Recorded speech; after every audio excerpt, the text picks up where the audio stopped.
Dear Mrs. Finch, as Lewis's psychiatrist, I can understand your desire for an explanation. As I see it, the trouble began in January, shortly after we convinced your son to seek treatment for substance abuse. Newly sober, I believe Lewis first noticed the monotony of his daily life.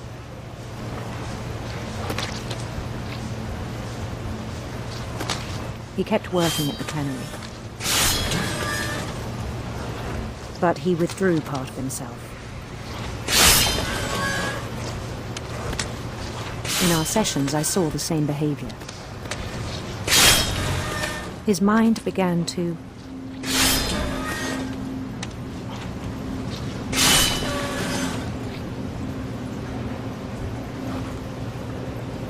wander.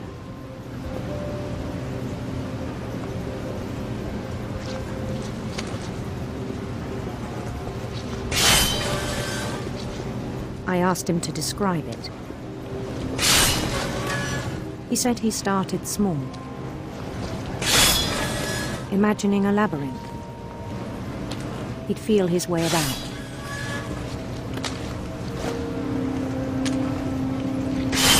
Then something moved. Bats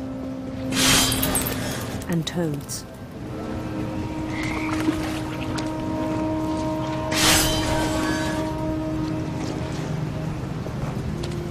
And things that have not names. He knew it was all in his head.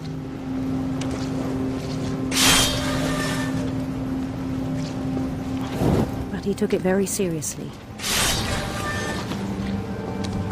I had hoped he'd find himself.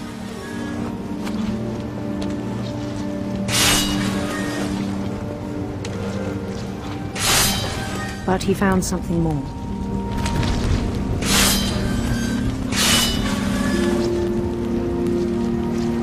I worried about him then. Daydreaming at the cannery. I spoke with his boss. But he said Lewis had become a model employee. Methodical, tireless, focused. Like a whole new Lewis. So I let him go on.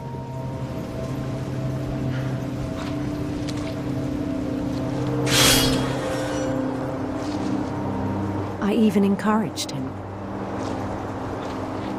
It seemed very promising at first. He told me he'd made a new friend.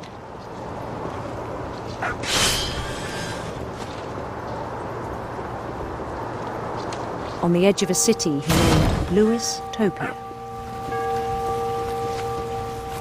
He built the city up slowly, brick by brick.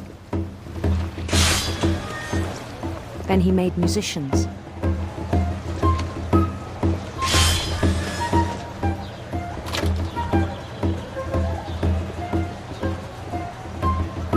And songs for them to play.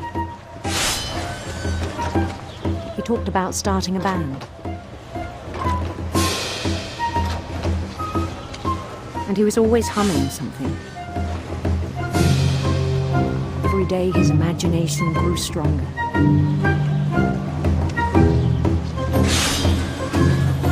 He no longer spoke at the cannery. But his chopping was as reliable as ever. Then one day it struck him.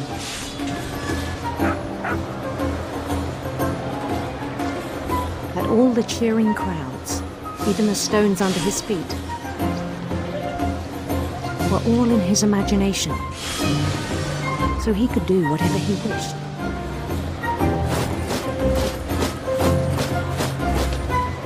He held an election for mayor.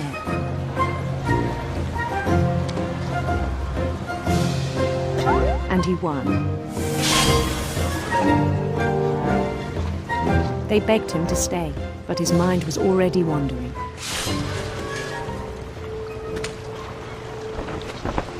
It became a game for him.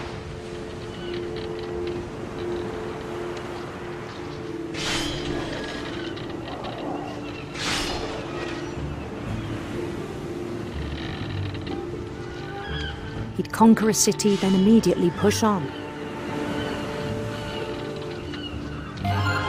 New Louisville.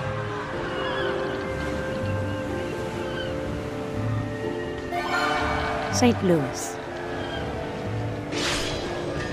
He started drifting away from our reality.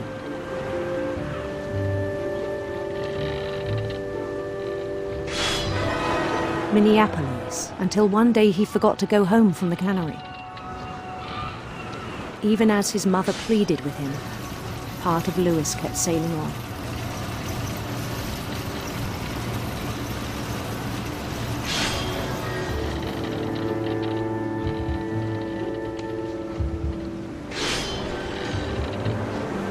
In Lewisburg, he heard rumors of a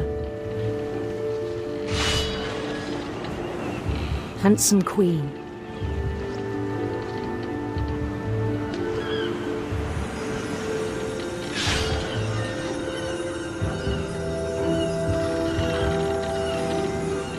The queen was on her own quest for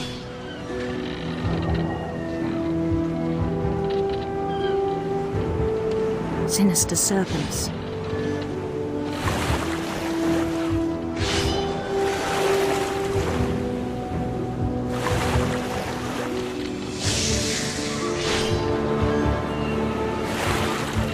He followed the sound of her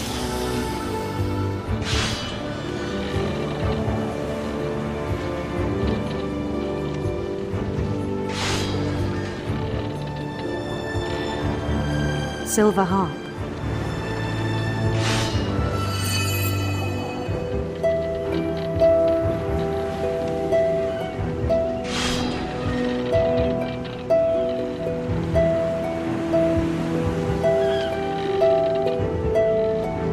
His chase led him to a golden palace east of the sun and west of the moon. Even then, his logic remained sound.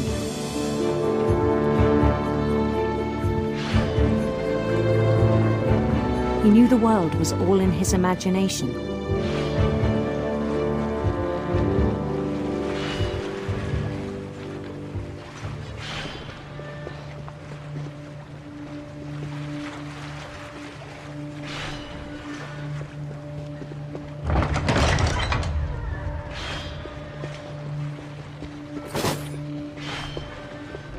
But he was so proud of having created it.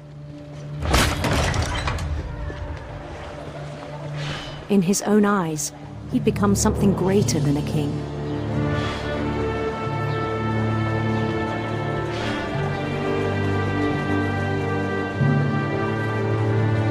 For someone who'd never known success in the real world, I think it was overwhelming. And then it struck him that the real Lewis was not the one chopping salmon, but the one climbing the steps of a golden palace.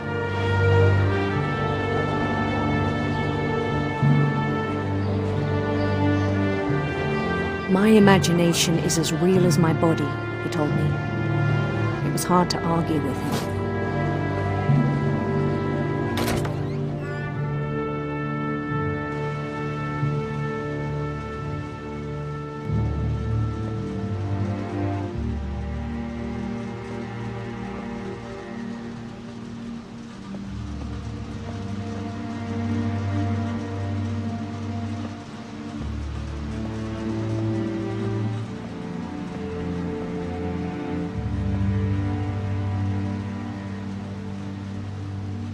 Began to forget the world we know.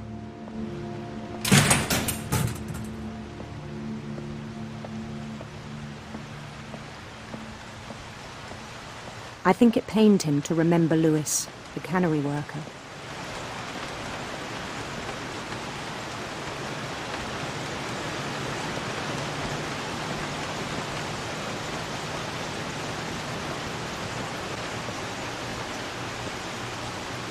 He began to despise the man with a royal contempt.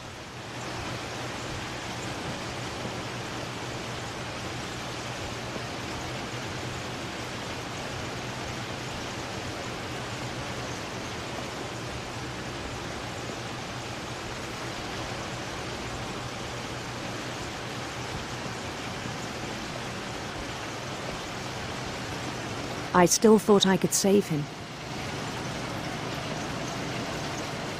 Even after he said he was being crowned king over all the lands of wonder.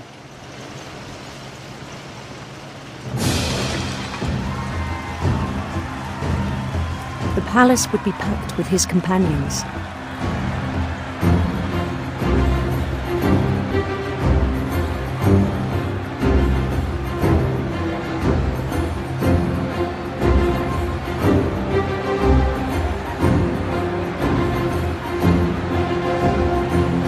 Including the wise Calico who'd insisted on advising him.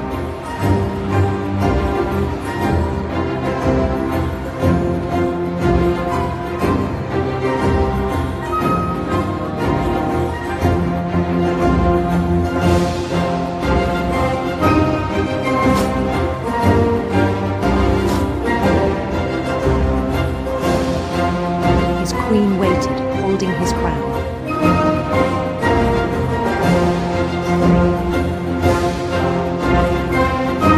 There was only one thing left to do.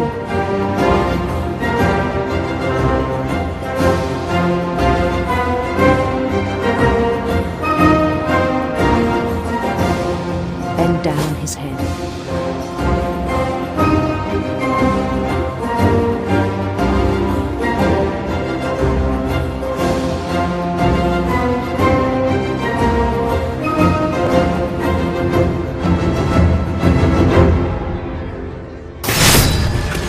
I think you know. Mrs. Finch, your son was a kind man who will be missed by all of us who knew him.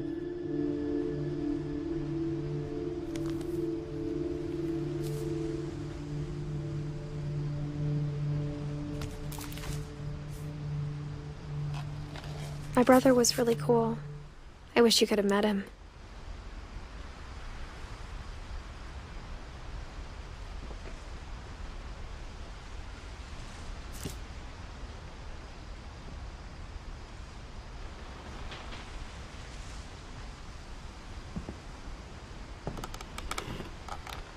He was so proud of being Indian. I think for him, it was a way to be something other than just a Finch.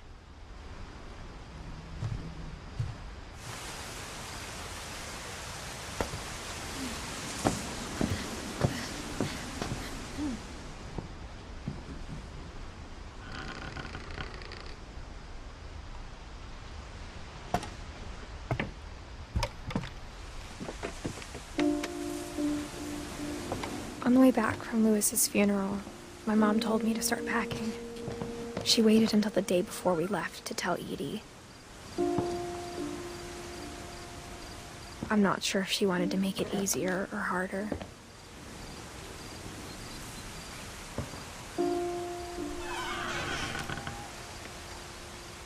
I wish we'd stayed. But I understand why we left.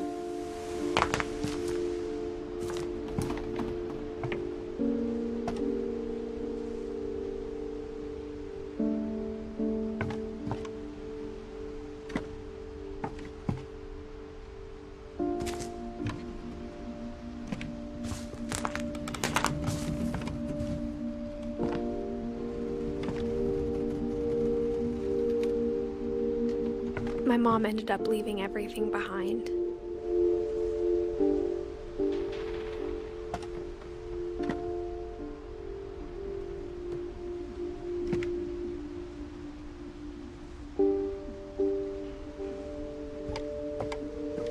What happened that night had been coming for a long time. Maybe it should have come sooner.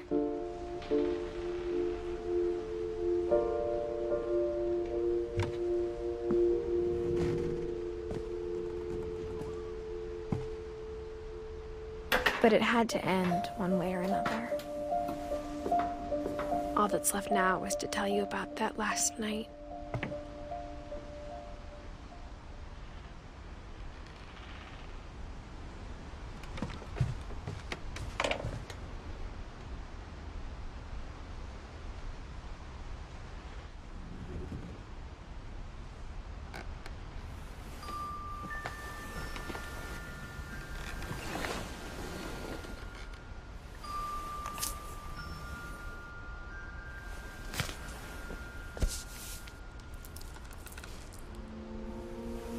whole last day, Edie just watched us pack and didn't say a word.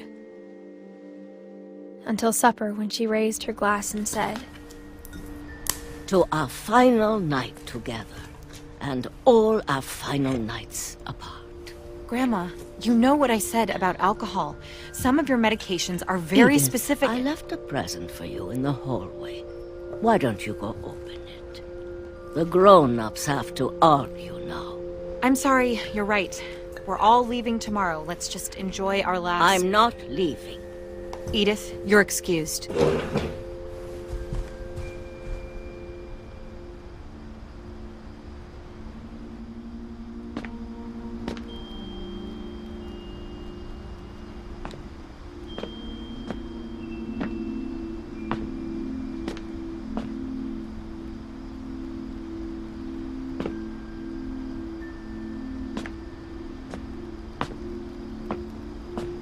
the power had been shut off that morning, but Edie always had plenty of candles.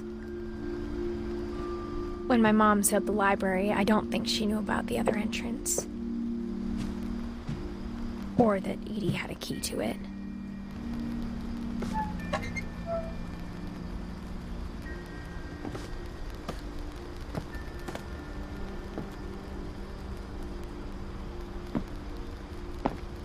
That thing you're afraid of isn't going to end when you leave the house.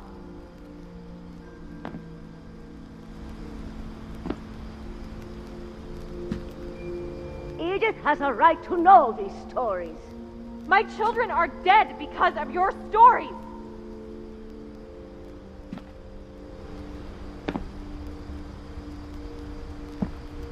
I think it's best if Edith and I leave tonight.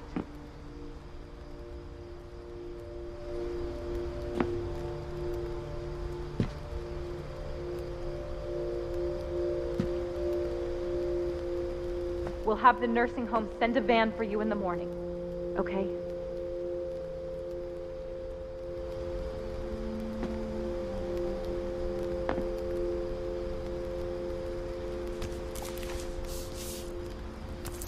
Dear Edith, there's so many stories I wish I could tell you, but there's only time for one. This is about what happened on the night you were born. That night, the tide went way, way out. It was the first and last time I ever saw the old house aground. There'd been an earthquake out in the middle of the ocean. They called it the lowest tide in 1,000 years. God, it smelled awful. You know, I've seen that house every day of my life.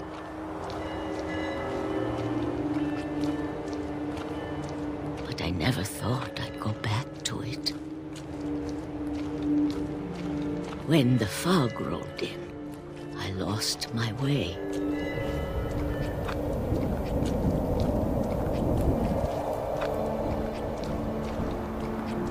I got turned around.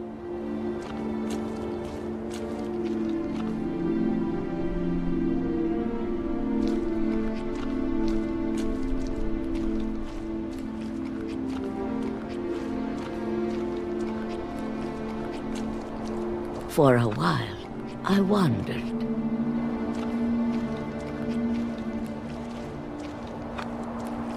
I started seeing things.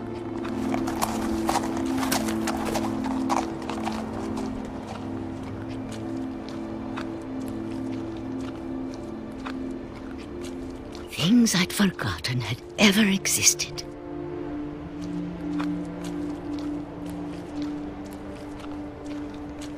But when I saw them, they felt like old friends. That night, a lot of things came back to me. Or maybe I came back to them.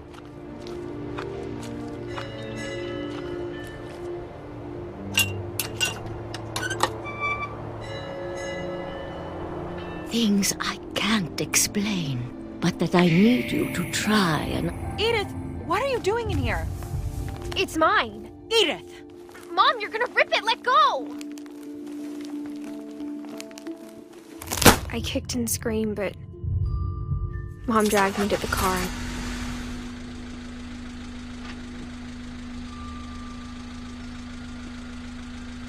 I never saw Great-Grandma Edie again.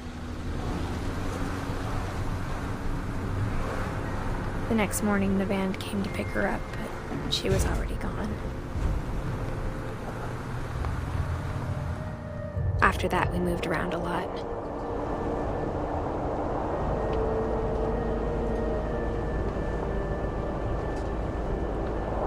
We both tried to make the best of it.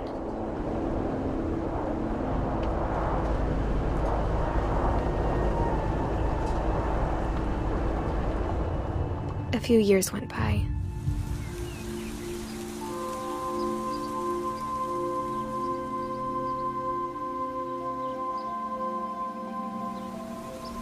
My mom didn't like to talk about it, but she started getting sick a lot. The rest happened pretty quickly.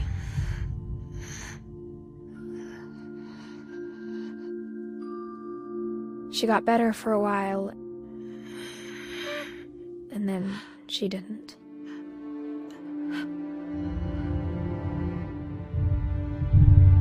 And then I was alone. The last Finch left alive.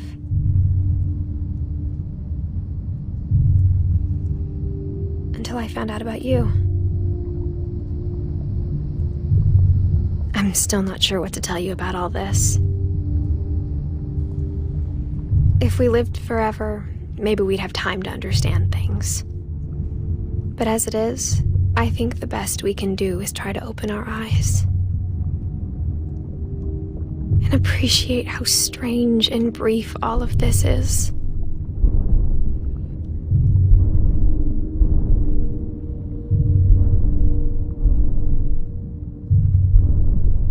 This journal was supposed to be for you.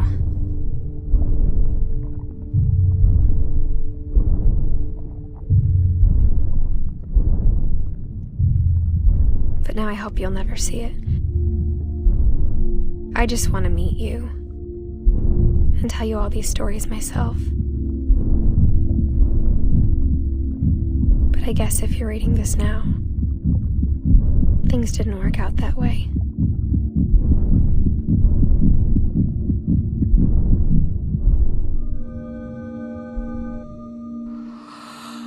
This is where your story begins. I'm sorry I won't be there to see it. It's a lot to ask, but I don't want you to be sad that I'm gone. I want you to be amazed that any of us ever had a chance to be here at all. Good luck.